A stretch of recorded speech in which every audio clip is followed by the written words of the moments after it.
এই মুহূৰ্তত দিব বিচাৰিছোঁ এটি অত্যন্ত দুখৰ খবৰ, এটি বুকু বিদাৰি যোৱা খবৰ।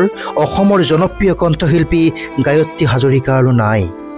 হয়, বহুদিন ধৰি দুৰাৰোগ্য ব্যাধিত যুঁজি আজি আবেলি 2:15 বজাত মাত্ৰ 45 বছৰ বয়সতে উভতি নহাৰ বাটেৰে গুচি যায় গায়ত্ৰী হাজৰিকা।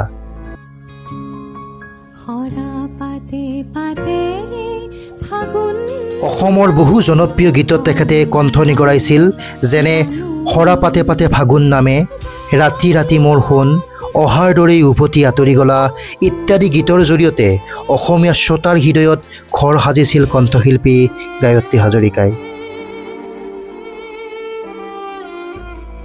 স্বকীয় শৈলী আৰু সুললিত কণ্ঠৰে মহাচন্ন কৰিছিল অসমৰ সংগীত জগত।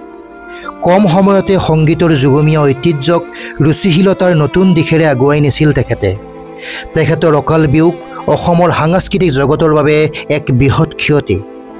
নিজৰ প্ৰতিভাৰে আৰু বহুখিনি পোহৰ বিলাব পৰা সম্ভাৱনাময় এটি তৰা খহি পৰিল চিৰদিনৰ বাবে। তেখেতৰ বিদেহ আত্মাৰ চিৰশান্তি কামনা কৰিলোঁ। ওম শান্তি।